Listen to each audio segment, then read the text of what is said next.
नमस्कार।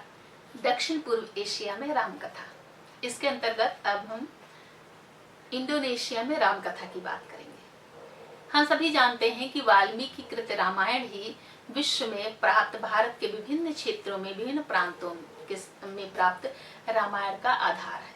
इसके साथ ही दक्षिण पूर्व एशिया के देशों में भी अलग अलग रामायण प्राप्त होती है। उन सारी रामायणों का जो मूल आधार है वह वाल्मीकि रामायण ही है। यद्यपि अन्य रामायण के जो अन्य संस्करण विभिन्न भाषाओं में हैं, उनका भी उन पर प्रभाव पड़ा है। साथ ही साथ जिन देशों में, जिन स्थानों में उनकी रचना हुई है, वहाँ के लोक का भी उन पर प्रभाव देखा जा सकता है, लोक साहित्य का प्रभाव देखा जा सकता है, लोक परंपरा का प्रभाव देखा जा सकता है।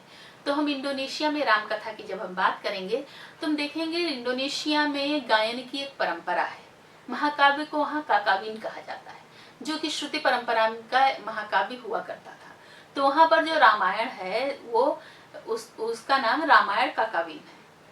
अर्थात श्रुति परंपरा में प्राप्त जो रामायण वो धीरे धीरे जिस प्रकार भारत में श्रुति परंपरा थी, बाद में उसका लेखन हुआ, उसी प्रकार वहां भी बाद में उसका लेखन संभव हुआ। और ऐसा विद्वान मानते हैं कि अनेक पड़ावों से गुजरते हुए उसकी रचना हुई है। जो रामायण काकाविन आज इंडोनेशिया में उपलब्ध होता है, यह इंडोनेशिया के एक शास्त्रीय भाषा है, प्राचीन भाषा है। जैसे भारत की प्राचीन भाषा संस्कृत है, ऐसी ही एक प्राचीन भाषा है कावी, जिसमें रचा गया महाकाव्य है। कावी भाषा बहुत ही महत्वपूर्ण भाषा है, क्योंकि इंडोनेशिया का जितना भी प्राचीन साहित्य है उसका बहुत बड़ा भाग कावी भाषा में ही प्राप्त होता है।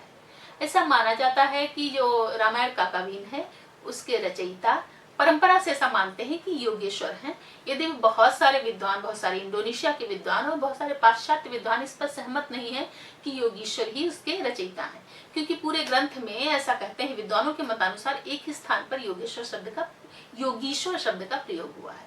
और वहां पर वो योग ईश्वर इस अर्थ में प्रयुक्त हुआ है या किसी के नाम के लिए प्रयुक्त हुआ है, कर्ता के रूप में प्रयुक्त हुआ है, यह स्पष्ट नहीं है।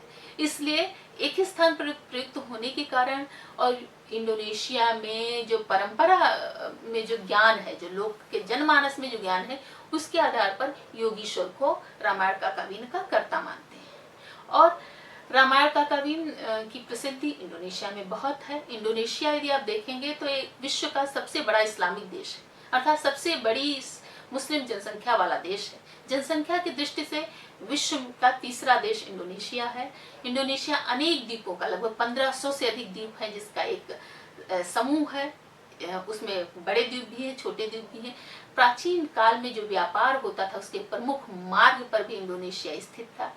इंडोनेशिया और भारत एक कह सकते हैं कि शेयर्ड कल्चर है इनका, अर्थात एक संयुक्त संस्कृति के देश हैं।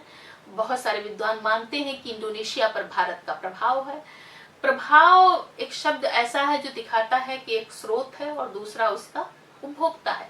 पर इस प्रकार मुझे लगता है कि दोनों एक मिश्रित संस्कृति, दोनों की संस्कृति एक है, दोनों संस्कृति को शेयर करते हैं। दोनों की इंडोनेशिया और भारत की जो संस्कृति है उसमें बहुत साम्य है और एक दूसरे के दोनों पूरक हैं। तो इस प्रकार इंडोनेशिया की संस्कृति में यदि आप देखेंगे तो इंडोनेशिया की संस्कृति संस्कृत से बहुत अधिक प्रभावित है।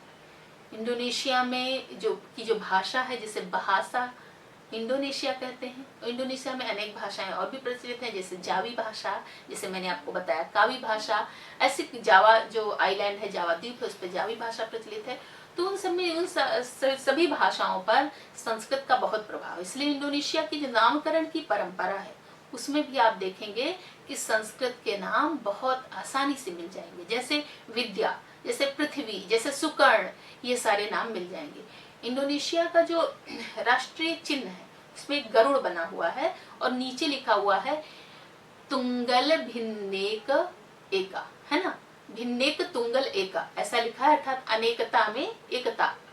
तो वो गरुड़ है। और इंडोनेशिया के बाली द्वीप पर अभी 2018 में एक लोकार्पण हुआ है, बहुत बड़ी विष्णु की प्रतिमा है। विष्णु गरुड़ पर आसीन है। वो क्या है?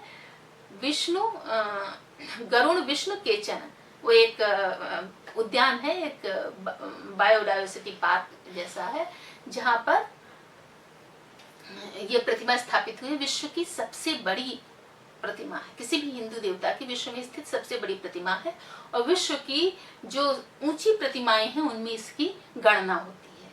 तो इस तरह हम देखेंगे तो इंडोनेशिया की संस्कृति में रचा बसा है रामायण, महाभारत और भारतीय संस्कृति के अनेक तत्व उसमें प्राप्त होंगे। तो बात कर रहे थे इंडोनेशिया में रामकथा पर। तो इंडोनेशिया में रामकथा जो है वो आप वहाँ के शिलालेखों में, वहाँ के मंदिर जो हैं, मंदिर के शिलालेख में आप देख सकते हैं, अर्थात मंदिर की दीवारों पर, भित्तियों पर उत्कीर्ण है राम की कथाओं के दृश्य, राम कथा के दृश्य। ऐसे ही महाभारत की कथा के दृश्य भी उस मंदिर की कथाओं पर, मंदिर की दीवारों पर उत्कीर्ण आपको मिलेंगे। इसके अतिरिक्त स्थान स्थान पर वहाँ का, जैसे एयरलाइन का नाम गरुड़ है, स्थान स्थान पर आप देखेंगे कि मूर्तियां मिलेंगी। जो छाया पुतलिका नृत्य है, जिसको वायान थिएटर कहते हैं इंडोनेशिया में, उसमें रामलीला का प्रचलन है। उसके द्वारा बहुत ही मधुर रामलीला का मंचन किया जाता है। भारत में भी अनेक बार इंडोनेशिया का जो दूतावास है उसके माध्यम से, हमारा जो अंतर्राष्ट्रीय सांस्कृतिक संबंध परिषद है उसके द्वारा रामायण का, इंडोनेशिया में जो रामायण और महाभारत का मंचन होता है उसके कार्यक्रम करवाए गए हैं, जैसे रामायण फेस्टिवल इत्यादि करवाए गए हैं, रामायण महोत्सव। तो वो जो वायान थिएटर है वो बहुत प्राचीन थिएटर है, जिसमें रामायण और महाभारत की कथाओं के आधार पर मंचन होता है, गायन होता है, और माना जाता है, इंडोनेशिया के लोक मानस का ऐसा मानना है कि रामायण मुक्ति के लिए, रामायण का अध्ययन मुक्ति के लिए आवश्यक है, रामायण का श्रवण मुक्ति के लिए आवश्यक है, इसलिए बहुत ही अधिक आदर रामायण को प्राप्त है। दूसरी एक महत्वपूर्ण बात है कि इंडोनेशिया में जो रामायण काकावीन है उसमें जो स्थान है, उन स्थानों की स्थानिकता भी देखी गई है वहां। जैसे कि अयोध्या है, तो हम तो कहते हैं कि अयोध्या उत्तर प्रदेश में स्थित है, जो राम की जन्मभूमि थी, पर उनके देश में, इंडोनेशिया में भी अयोध्या नामक एक स्थान है।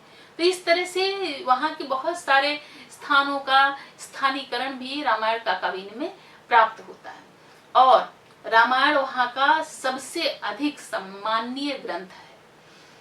तो इस तरह जब हम दक्षिण पूर्व एशिया में रामायण पर बात करते हैं, दक्षिण पूर्व एशिया में रामकथा पर बात करते हैं, तो रामायण काकावीन का उसमें एक महत्वपूर्ण नाम आता है। सबसे अधिक प्रसिद्ध इसकी बाली द्वीप पर है। इंडोनेशिया का जो बाली द्वीप है उसमें सबसे अधिक जनसंख्या है, हिंदुओं की सबसे अधिक जनसंख्या इंडोनेशिया के बाली द्वीप में है, तो वहां पर इसकी बहुत ही अधिक प्रसिद्धि है, और इसको राष्ट्रीय ग्रंथ की तरह सम्मान प्राप्त है।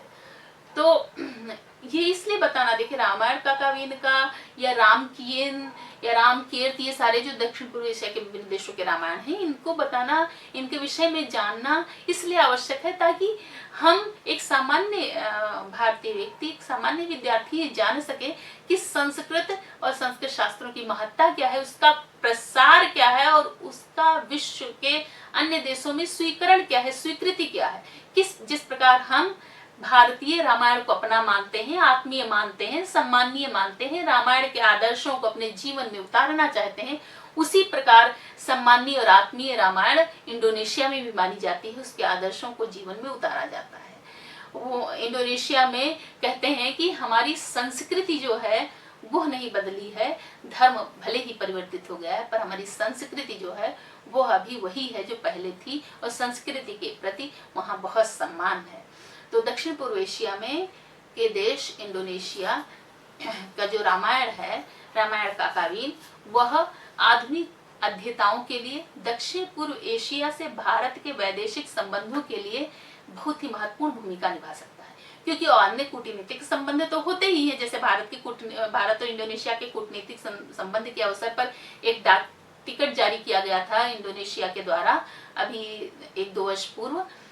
तो कूटनीतिक संबंध तो होते ही हैं, परंतु उससे भी प्रगाढ़ जो संबंध होता है, जिसमें कोई कूटनीति काम नहीं करती, जिसमें हृदय से हृदय मिलते हैं, वो संबंध सांस्कृतिक संबंध होता है। तो दक्षिण पूर्व एशिया से भारत के जो राजनीतिक संबंध है उसको सुदृढ़ करने के लिए संस्कृति बहुत बड़ी भूमिका निभा सकती है, और उसमें रामायण और महाभारत जैसे जो महाकाव्य हैं, महाकाव्यों की जो परंपरा है, महाकाव्यों के जो जीव ग्रंथ हैं, और इससे जुड़ी हुई जो संस्कृति है, इससे जुड़ा हुआ जो लोक मानस है, लोक मानस की जो भावना है, वो बहुत बड़ी भूमिका निभा सकती है।